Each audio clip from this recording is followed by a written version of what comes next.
Hello mga kaibigan!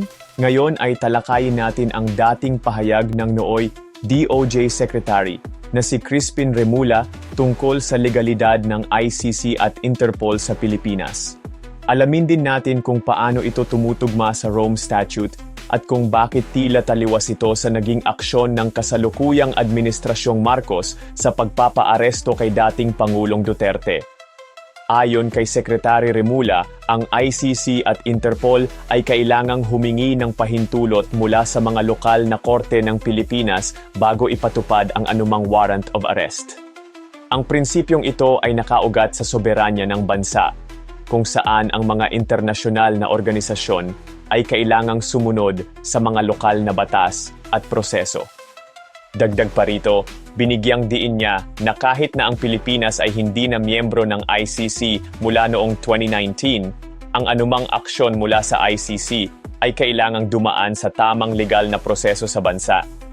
Ang Rome Statute ay naglalaman ng mga probisyon na nagsasabing ang mga estado ay kailangang sumunod sa kanilang sariling mga batas habang isinasaalang-alang ang mga probisyon ng statute. Sa Artikulo 59, malinaw na nakasaad na ang mga estado ay may karapatang ipatupad ang mga warrant ng ICC alinsunod sa kanilang lokal na batas. Kaya't ang pahayag ni Secretary Remulla ay tumutugma sa prinsipyong ito.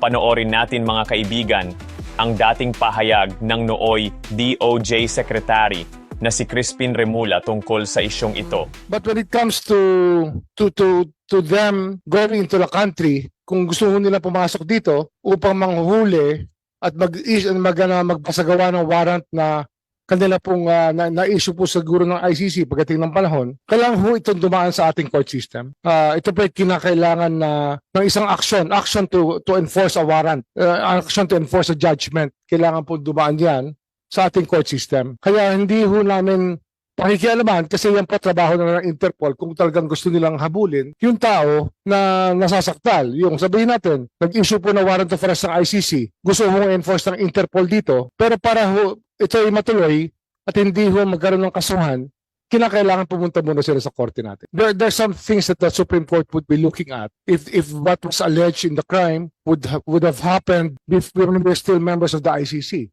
That is one of the things that can be of importance to the courts when they do enforce a warrant, or if they will actually allow a warrant to be served in our country from an international tribunal. Ang problema nga ho ay meron kong sinasabi yung mga kaibigan natin na well-meaning naman. May 200 families daw na gustong magreklamo pero ang hawak daw nila 8. Pero sa 8, ang makakausap nyo, 2 lang. Tapos yung 2 pa, wala pang ibibigay na totoong ebidensya. Napakahirap po talaga maghabol. Ang yung nag-hearing po ang Human Rights Committee ng Kongreso tungkol dito. At ang lumalabas po talaga, yung mga nangyari po kasing EJK nung panahon na yon, wala hong police report Walang police blotter, wala hong record. Kaya napakahirap po maghabol talaga. Sa kabila ng mga pahayag ni Secretary Remulla, ang kasalukuyang Administrasyong Marcos ay tila nagpatupad ng direktang aksyon sa pagpapaaresto kay dating Pangulong Duterte na maaaring hindi dumaan sa lokal na korte.